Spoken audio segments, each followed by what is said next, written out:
अरे मोरे रामा हो राम।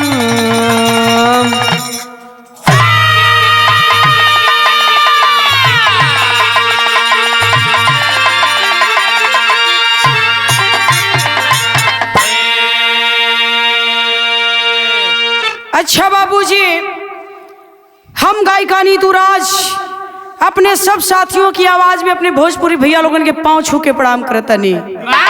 ये बिरहा वीर रस का आप लोगन के बीच में छोड़त हई। हमें विश्वास है कि आपको पसंद आएगा। पोरस सिकंदर की लड़ाई उर्फ राखी की कीमत, ये बिरहा का शीर्षक मिली। आप लोग सुनिहन, विश्वास है कि कहानी आप लोग के बेहद पसंद आई। 4 लाइन भूमिका में भाव मास्टर तनी उठा के दा।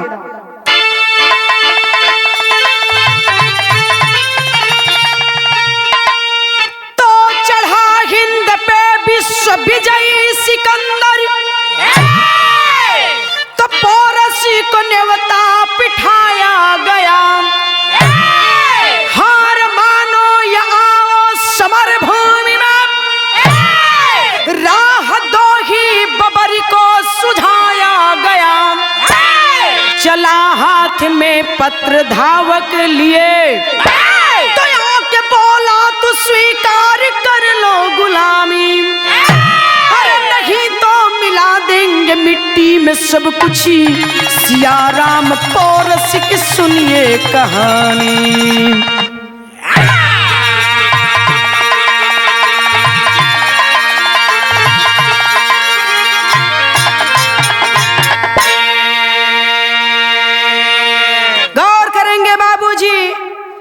दुनिया को जीतते जीतते विश्व विजेता बादशाह सिकंदर जब भारत पर आया है, और जब भारत की सरजमी पर आया है, उस समय के भारत के राजा पोरस हुआ करते थे। भारत के राजा पोरस को न्योता दिया है, या तो आकर के युद्ध करो और नहीं तो हमसे संधि कर लो। भारत के राजा पोरस ने जवाब दिया है। बिरहा में एक लाइन कव्वाली का नमूना है मास्टर का।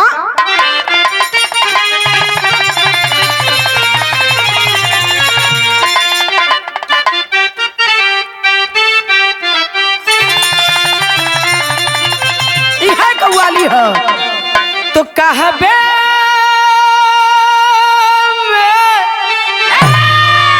तो कहबे जलवा काशी में नजारा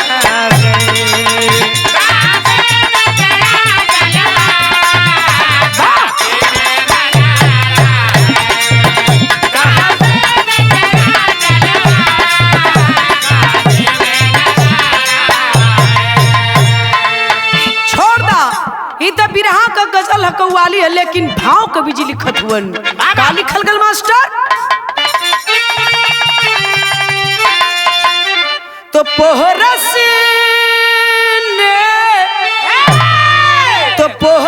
ने पढ़ा पाती, ताती कहल पुकारा। पोरस ने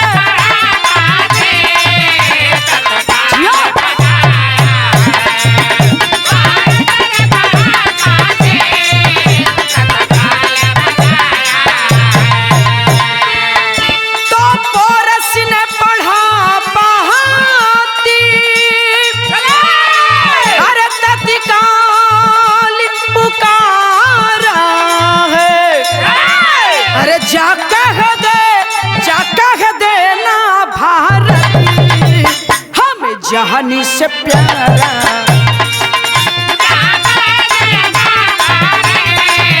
हमें जहानी से प्यारा।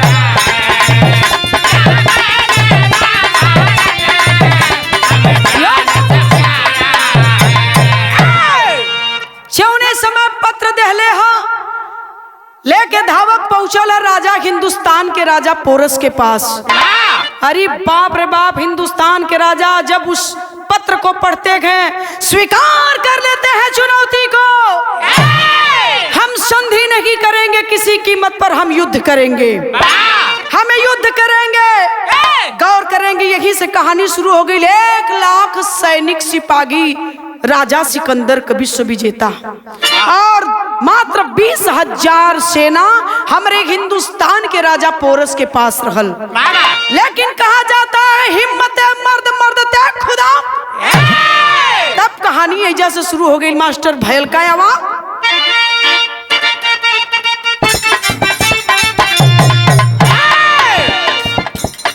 किया ऐलान मेरे वीर नौजवान सुने,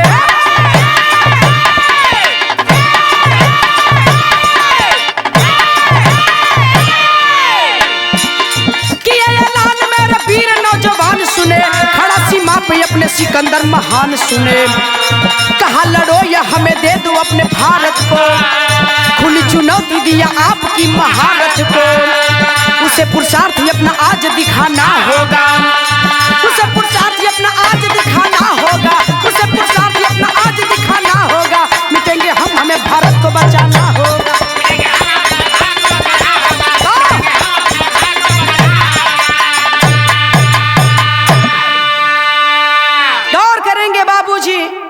चुनौती को स्वीकार कर लिए भारत के राजा पोरस, और जब स्वीकार कर लेते हैं अपने 20,000 सिपाहियों को लेकर के चलते हैं युद्ध करने के लिए विश्व विजेता बादशाह सिकंदर से।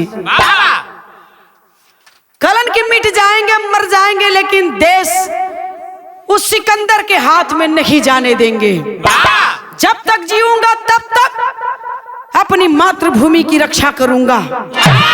मर जाना मंजूर है, लेकिन देश गुलाम कर देना ये हमें मंजूर नहीं है। चुनौती को स्वीकार कर लिए हैं। लेटर का जवाब देते हैं, जो धावक आया है पत्र लेकर के, उस पत्र का जवाब उसी के द्वारा भिजवाते हैं। बिरहा में एक लाइन दर्ज लग गई मास्टर।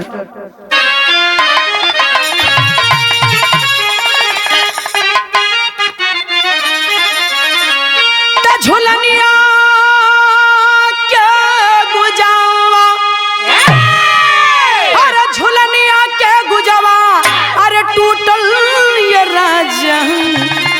अरे जवनिया हमें गड़िया छूटल राजा।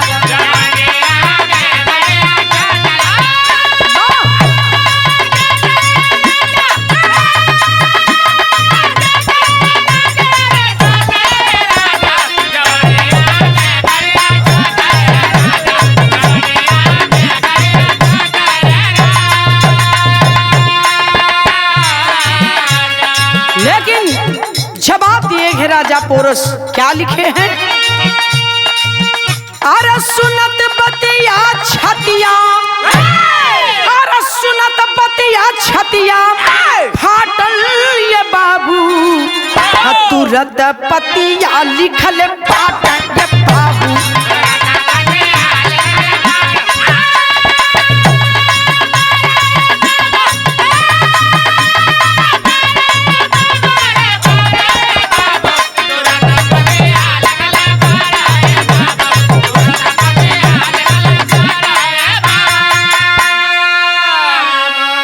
अरे मुट्ठी में तोहरे बा दुनिया ये सारी, अरे हवा बहादुरियों सेना भी भारी।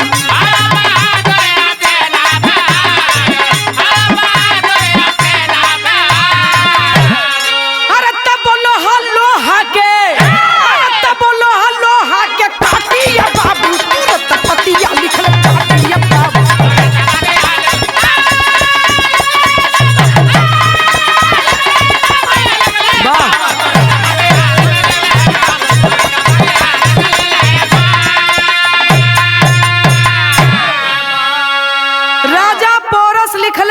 भले तोरे पास 1 लाख सेना हुई, लेकिन तब वो लड़ाई बराबरी पर हुई।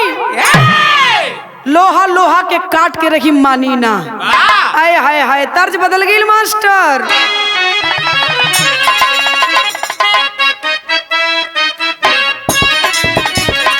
यह गीत बा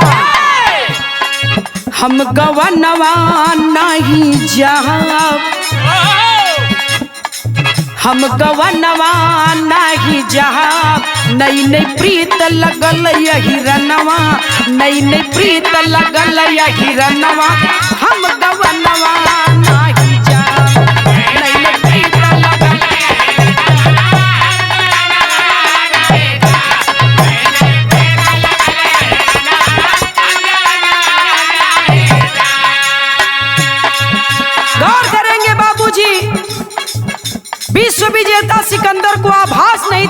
ऐसा जवाब भारत के राजा पोरस का आएगा।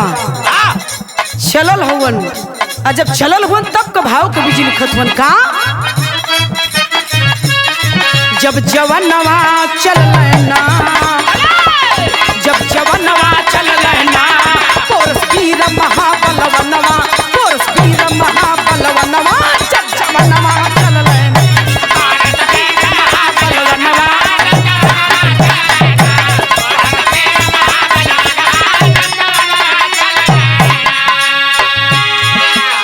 भिड़ के शेर शेर से रण भय,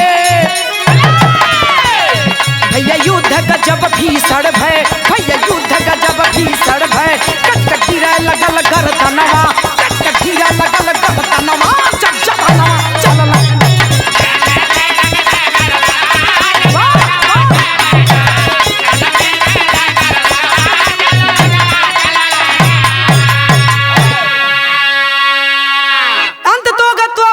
परिणाम निकला, दोनों तरफ से युद्ध शुरुआत हो गई।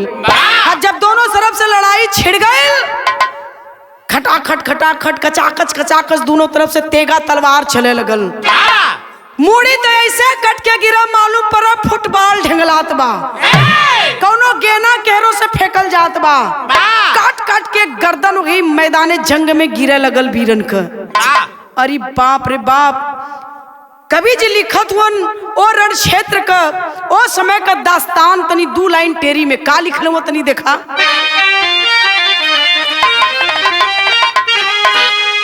अरे जनायल की ओर आई दुनिया, अरे भैया जनायल की ओर आई दुनिया, पोरस सिकंदर में ऐसी हुई लड़ाई लड़ाई लड़ाई।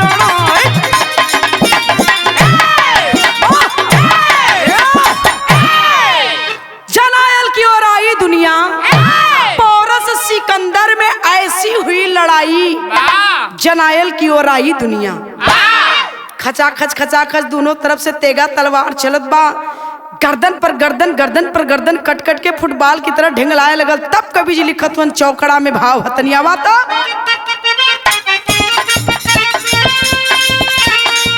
अरे एक दिन बीता दुई दिन बीता, अरे बीत गयल कई दिन बखावा, अरे सावन महया गई पूर्णिमा, अरे बड़ा बीच राखी देवा,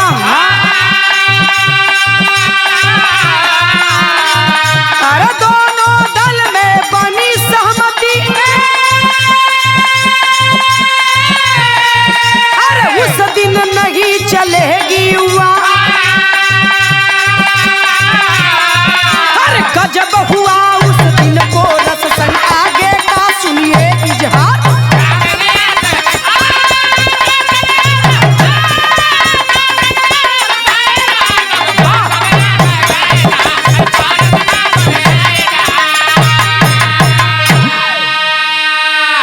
कई दिन, 1 दिन 2 दिन 4 दिन 10 दिन लड़ाई जारी है, लगातार चल रही है, परिणाम कोई नहीं निकल रहा है। उसी बीच सावन का आखिरी दिन पूर्णिमा होता गया, और पूर्णिमा के दिन राखी का त्योहार हिंदुस्तान की माताएं बहनें बड़ा धूमधाम से मनाती है। जो राखी का त्योहार एक भाई और बहन का होता है।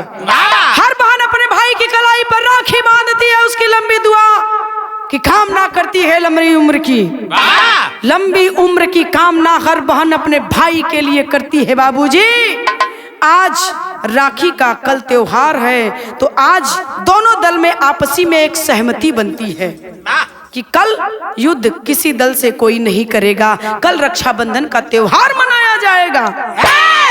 है ये तो बात दोनों दल के मंजूर हो गई, लोग मान भी गए, और कल राखी का त्योहार गए। तब का कवि जी ने भाव लिखा कि पोरस के दरवाजे की बात है। क्या लिखेंगे, तर्ज बदल गई।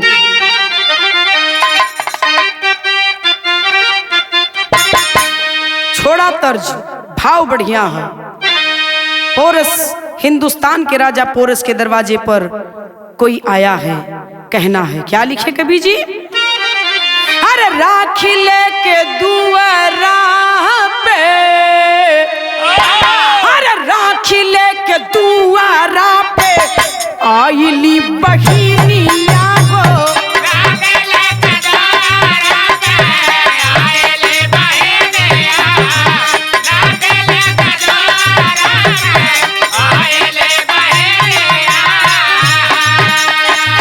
बांधली पोरस के यो मांगली मंगानिया हो।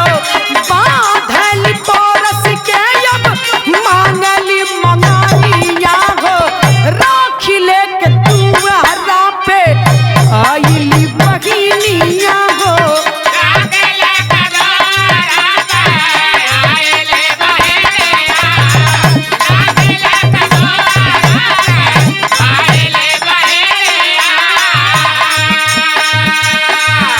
राजा पोरस के दरवाजे पर कोई अजनबी लड़की रक्षा लेकर खड़ी है, राखी लेकर खड़ी है, राजा पोरस को बांधने के लिए आई है। कहती है कि हिंदुस्तान के राजा पोरस की कलाई पर राखी बांधना चाहती हूँ। ले गए सिपाही, राजा का आदेश हुआ। अंदर लेकर जब गए, कौन हो, कहाँ की रहने वाली हो, क्यों मुझे राखी बांधना चाहती हूँ? कल उसकी भैया मैं आपकी कलाई पर राखी बांधना चाहती हूँ। आप वीर हैं, बहादुर हैं और वीरों का मैं सम्मान करती हूँ। कलन कौन हो, परिचय तो बता दे। राखी बांध दे लेगा। जब राखी बांध दे ले है, पूछा तो उनकी परिचय बताओ के है। कहले है का कहले हा प्रेमिका हई हम जेबा मुदई तोहार हो। मुदई तोहार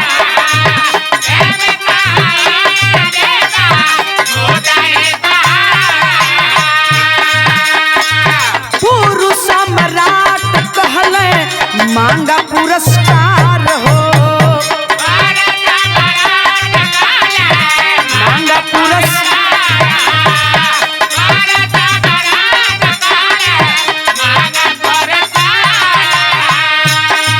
बोल। राखी तो बांध देली। हिंदुस्तान का धरती का जौन बहन अपने भाई कलाई पे राखी बांधे ले, भाई कुछ न कुछ होके गिफ्ट देला।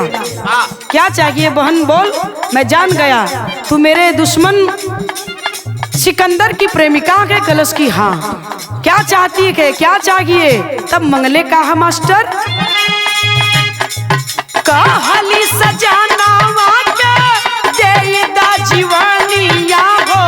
कहली सजाना के देदा जीवनिया हो। राखी लेके दुआरा पे आइली बहिनिया हो।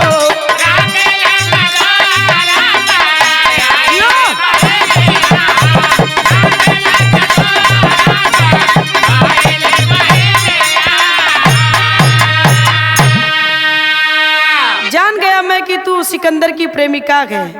कलश की हाँ। मेरा नाम नीरा शबनम है भैया। अब तो मैं आपकी कलाई पर राखी बांध चुकी हूँ। अगर देना की चाहते हैं तो मेरे प्रेमी सिकंदर को जीवन दान दे दीजिए।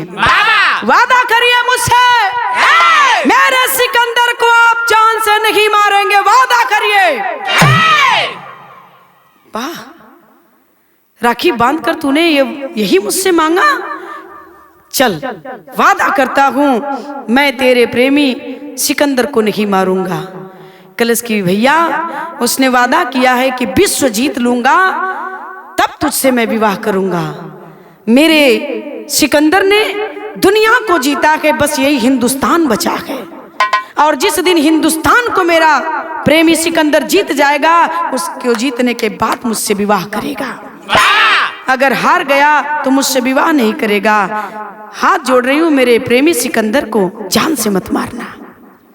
आए हाय हाय, वादा कर दिया हिंदुस्तान का राजा पोरस। जा बहन, मैं तेरे प्रेमी सिकंदर को जीवन दान देता हूं। तब कवि जी ने लिखा के गीत बदल गई मास्टर। कवन गीत बा?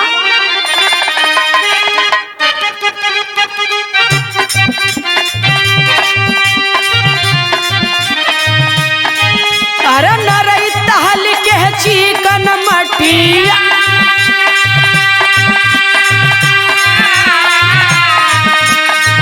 अरे नरई तहल के चिकन मटिया, जहाँ बस पर्वत पहाड़ गोरिया।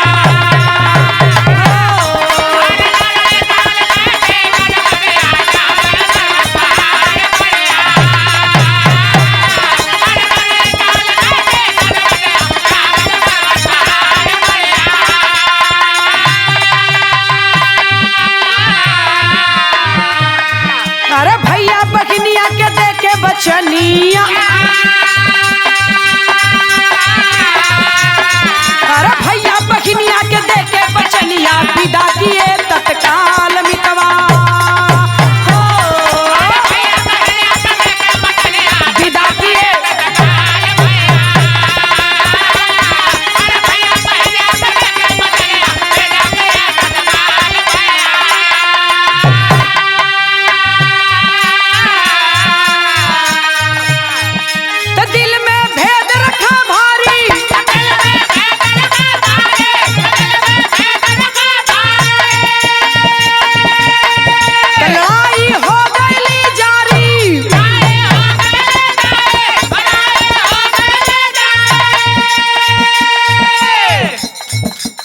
है नदनिया बनी परसनिया, जाने नहीं संसार में तवा,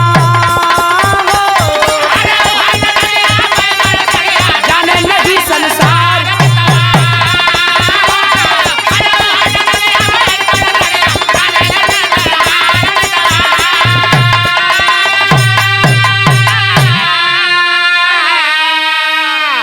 गौर करेंगे, राखी का त्योहार बीत गया और दूसरे दिन की बात है, लड़ाई जारी है, युद्ध शुरू हो गया और युद्ध शुरू हो गया। दोनों तरफ से तेगा तलवार चले लगल रण मैदान में, लड़ाई जारी हो गई। लड़ते लड़ते लड़ते लड़ते वो दिन आ गया जब बादशाह सिकंदर और हिंदुस्तान के राजा पोरस का आमना सामना हो गया। दोनों वीर हैं, दोनों बहादुर हैं और लड़ते कैसे हैं तब का भाव कभी नहीं लिखा है क्या?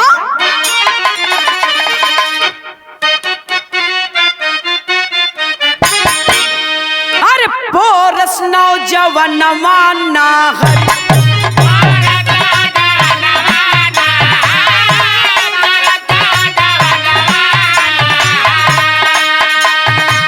सिकंदर के संगवा ना करी,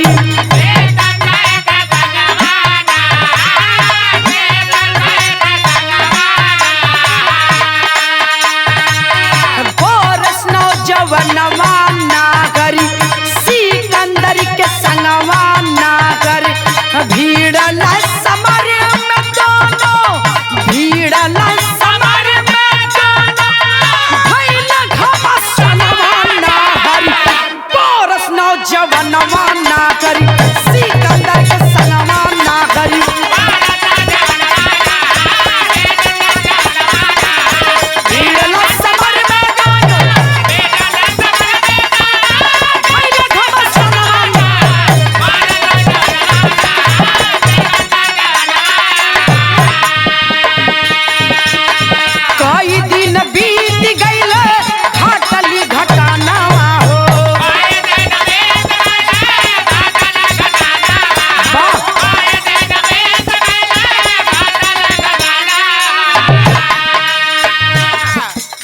रण में धुआंधार लड़े लगल नौजवानवा हो, लगल नौजवानवा,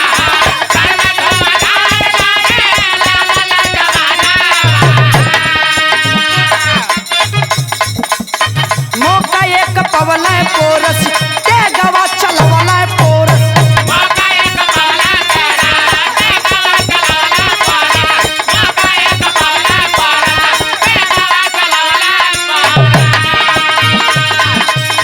कई के निहत्था उनके, कई के निहत्था उनके, धरती में गिरवला पोरस, तेगवा चलवला पोरस, मौका एक पवला पोरस,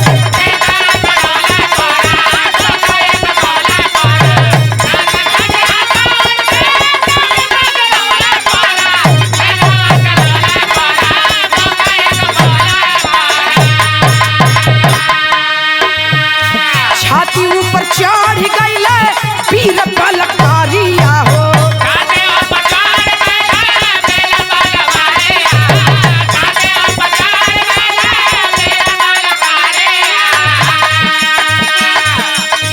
बन के महाकाल खींची निहल कटारिया हो, निहल कटारिया,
और जब धरती पर गिरल हुआ तो खींचलन कटार,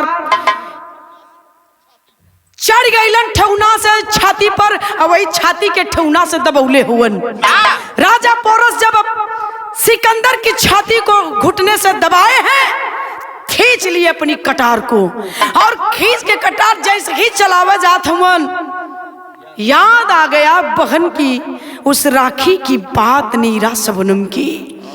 गुस्सा तो बहुत तेज है, लेकिन वो कटरिया के मर्तन अगर तब सिकंदर के सिनेमा के आर पार होके एक बित्ता जमीन में धंस जाता, पार करते हुए एक बित्ता नीचे जमीन में जाती वो कटार, लेकिन पार हिंदुस्तान कबीर।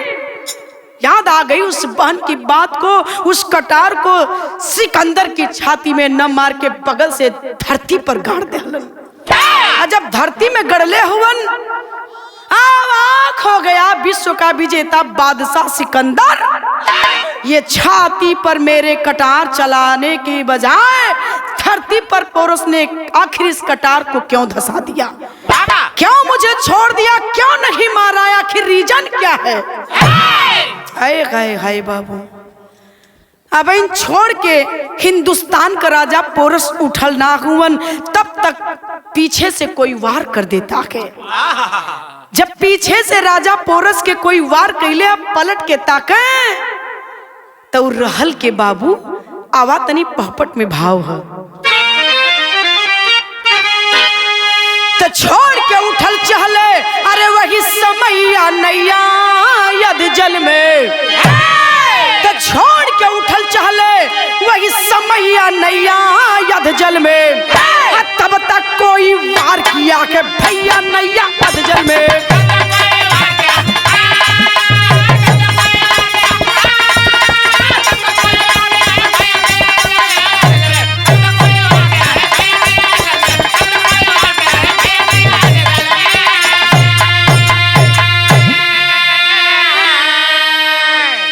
पीछे मुड़े तो देख लिए नीरा तलवार चलाई हो, नहीं किएगा वार दिखाकर कहने लगे कलाई हो, का पैबू तू मार के बगनी भैया नैया यदि जल में, अब बंदी बना पोरस को लिए मुदैया नैया यदि जल में। पीछे जब हिंदुस्तान का राजा पलट कर देखता गए तो वार करने वाला कोई और नहीं, वही नीरा सबनम थी बाबू, जिसने राजा पोरस की कलाई पर राखी बांध कर वादा लिया था कि मेरे प्रेमी सिकंदर को नहीं मारोगे। खलाई को दिखाते हैं कि देख पगली, इशारे इशारे में बात हो रही है। आश्चर्य में पड़ा गए विश्व विजेता सिकंदर, धरती पर पड़ा गए, सोच रहा है कि अरे ये क्या दिखा रहे हैं दोनों, आखिर माजरा क्या गए। तब तक सिकंदर के सिपाही हिंदुस्तान के राजा पोरस को बंदी बना लेते हैं। बंदी बना करके सिकंदर के शिविर में लेकर के गए हिंदुस्तान के राजा पोरस को। भारत का राजा बंदी बना लिया गया है बाबूजी। तब कवि जी ने आल्हा में भाव लिखा है, क्या हुआ मास्टर?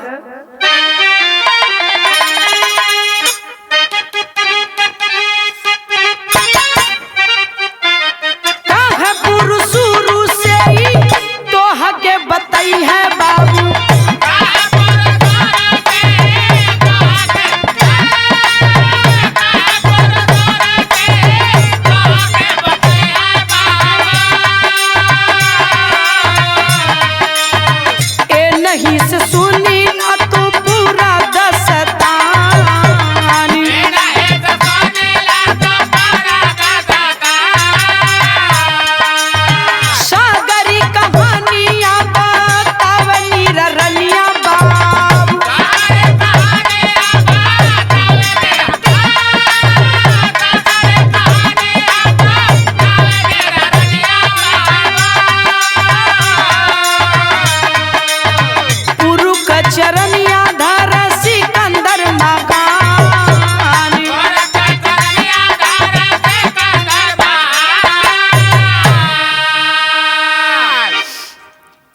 करेंगे बाबूजी।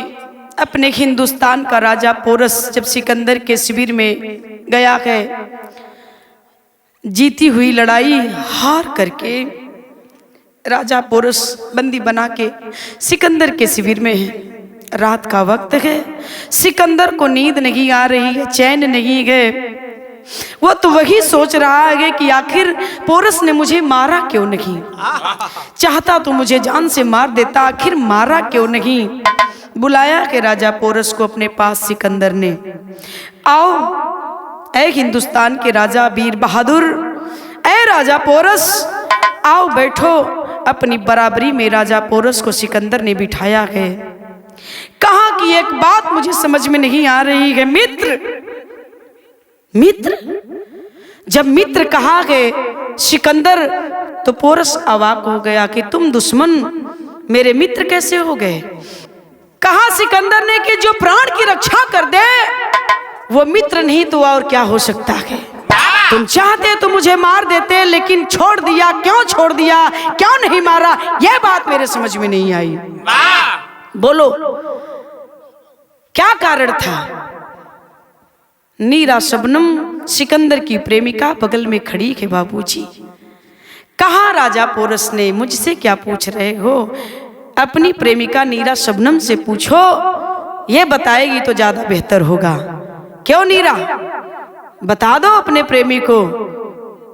नीरा शबनम रो रो करके सारी बात अपने प्रेमी सिकंदर को कह रही है कि जिस दिन राखी का त्योहार था, युद्ध विराम था, उसी दिन मैं राजा पोरस के दरवाजे पर जाकर कलाई में राखी बांध आई और मैंने वादा ले लिया कि मेरे प्रेमी सिकंदर को तुम नहीं मारोगे। ये वादा मैंने ले लिया था, यही कारण था कि राजा पोरस ने तुम्हें नहीं मारा। कह रहा है बादशाह सिकंदर, क्या कहा कि मास्टर जरा खड़ी की लाइन है।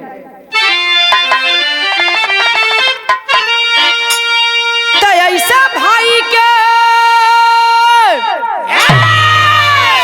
ऐसा भाई के ना भैली अरे बगिनिया सुना, तो भाला होई है का हमारा नगिनिया सुना।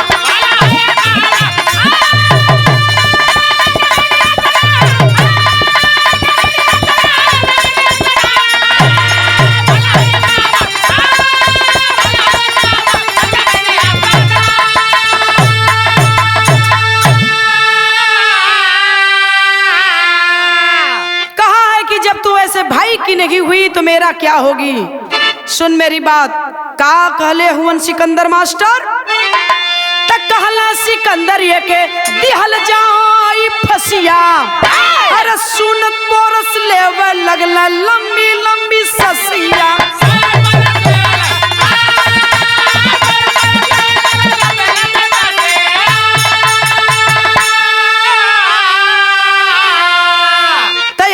बरसा नयन से अरे कहाँ बनिया सुना। सुन करके सिकंदर की बात को राजा पोरस के आंख से आंस चले लगल बाबूजी। कहलन सिकंदर की भग जाओ, अगर दिखाई दोगी तो फांसी चढ़ा दूंगा, दिखाई मत देना। जो ऐसे भाई का ना हो पाई तो मेरा जीवन में क्या साथ निभाएगी, नहीं बनाऊंगा तुझे अपनी पत्नी, भग जाओ, फांसी चढ़ा दूंगा अगर दिखाई दी तो। अये हाय हाय, राजा पोरस की आंख से आंस चलती है। सिकंदर ने कहा कि मित्र क्यों रो रहे हो, तुम्हारे आंख से आंसू क्यों बह रहे हैं। कहा कि मित्र कहा है तो एक बात मेरी मान जाओ। क्या कहे हैं राजा पोरस। तब भाई हम जरूर बाटी बाटा तो सजनवा, हर पत्नी का फर्ज पूरा कैली जननवा, दस संगवा रही है, दस संगवा रही है तोहरी अरे दुल्हनिया सुना, भला होई है का हमारा नगिनिया।